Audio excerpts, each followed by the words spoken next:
Olá, sou a professora Josicleide Guilhermini, disciplina de Linguagens, e a nossa aula de hoje será sobre funções da linguagem. Para entender as funções da linguagem, você precisa inicialmente relembrar os elementos da comunicação. Os elementos da comunicação são emissor, receptor, canal, código, mensagem e referente. As funções da linguagem, elas vão ocorrer quando um dos elementos da comunicação ocupar uma posição de destaque. As funções da linguagem, elas não são excludentes. Pode acontecer de em um mesmo texto ter mais de uma função da linguagem coexistindo, mas apenas uma ocupará uma posição de destaque. Dentre as funções da linguagem, nós temos a função emotiva.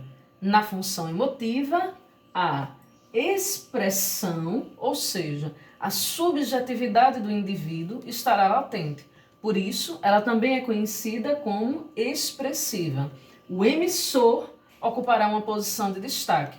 A gente encontra a função emotiva, por exemplo, no poema do Manuel Bandeira, um dos grandes nomes da literatura nacional.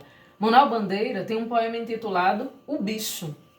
Neste poema ele diz o seguinte: vi ontem um bicho na imundície do pátio, catando comida entre os detritos. Quando encontrava alguma coisa, não examinava nem cheirava. Engolia com voracidade. O bicho não era um cão. O bicho não era um gato. O bicho não era um rato. O bicho, meu Deus, era um homem. Muito cuidado para você não confundir a função emotiva com a função poética. Elas são bastante confundidas porque dentro da função poética eu posso encontrar a função emotiva. Mas na função poética a mensagem em si terá o grande destaque. Neste exemplo aqui, vocês devem perceber que a gente tem o formato de uma xícara. Temos aqui o que a gente chama de poesia concreta. A poesia concreta é quando, para além da escrita das palavras em si, a organização delas nos ajuda a compreender o conteúdo. Neste caso, aqui nesta parte, que seria a identificação do cheiro do café em si, diz o seguinte: na tarde fria de julho, voa o cheiro, o barulho do café, descendo quente pelo bule reluzente.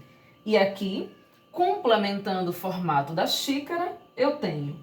E me pergunto já em prosa: existe coisa mais gostosa? A asa da xícara é como se fosse uma interrogação, ou seja, a construção, a organização da mensagem em si é o que está ocupando uma posição de destaque. Tem um outro poema, não me recordo agora de quem é, mas é um texto maravilhoso. O texto ele diz o seguinte: ele inicia com um formato de construção tradicional, que a gente está acostumado nos poemas. Ele inicia dizendo assim: era um homem bem vestido, foi beber no botequim, bebeu muito, bebeu tanto, que saiu de lá assim. A palavra assim, ela é escrita desta forma, declinando, o que dá para o leitor a compreensão de que o homem estava demasiadamente bêbado. Esta é mais uma das possibilidades, mais um exemplo da função poética. A função conativa, também conhecida como apelativa, o foco é o receptor. Esta função ela está bastante presente na publicidade, na propaganda, porque ela traz como objetivo principal incentivar a compra de um determinado produto, por isso que o foco é o receptor, incentivar a compra de um determinado produto ou um determinado comportamento. Dizem que a propaganda é a alma do negócio. Deve ser mesmo, porque geralmente as empresas que têm as maiores propagandas, que conseguem impactar mais o receptor, elas tendem a vender muito mais. Poderíamos falar da Coca-Cola.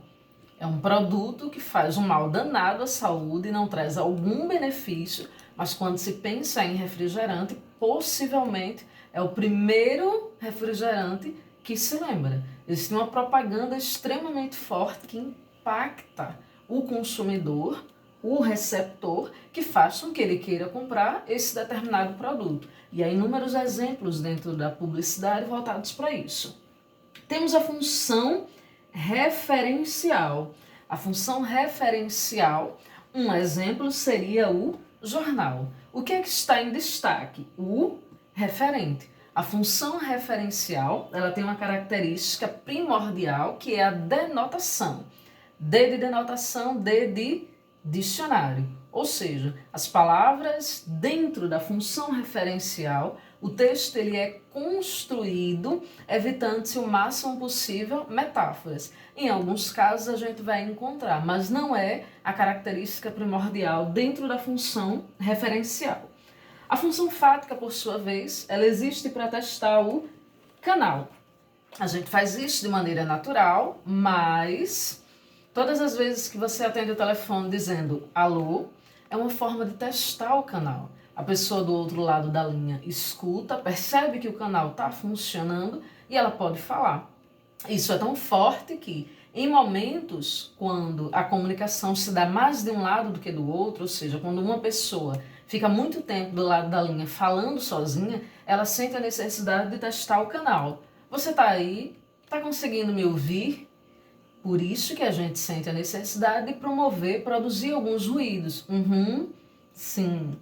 Na oralidade, quando você está diante do outro, o teste ao canal, ele acontece através das expressões faciais. Mesmo que você não diga nada, não produza nenhum ruído, mas você vai dando retorno, balançando a cabeça, afirmativa ou negativamente. Por exemplo, dentro de sala de aula, eu identifico muitas vezes quando o conteúdo não está sendo entendido, mesmo sem o aluno dizer nada. A expressão facial, ela traz para mim muitas mensagens. Então, função fática é o teste ao canal. Por último, e não menos importante, nós temos a função metalinguística. A função metalinguística ocorre quando eu me aproprio do código para explicar este código. O exemplo mais conhecido é o dicionário. O que é que acontece? Você não sabe o significado de uma palavra, você vai onde? No dicionário. Quer dizer, né? Vocês são mais modernos, vão em papai Google, né? É mais moderno jogar no Google. Mas o dicionário, ele cumpre esse papel. O que é que a gente tem? Um texto escrito em língua portuguesa e ele existe para explicar a língua portuguesa. Um outro exemplo é o programa Profissão Repórter. Nem sei se ainda existe mais, mas era um programa da Rede Globo, acredito que ainda exista. Qual que é o objetivo do Profissão Repórter? Apresentar o dia a dia, a profissão de um repórter. E ele faz isso à medida em que produz reportagens.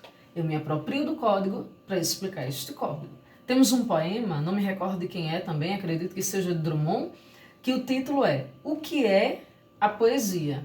E ele escreve, ou ela, não me recordo o autor, um poema para explicar o fazer poético. Eu me aproprio do código para explicar este código. Muito obrigada e até a próxima.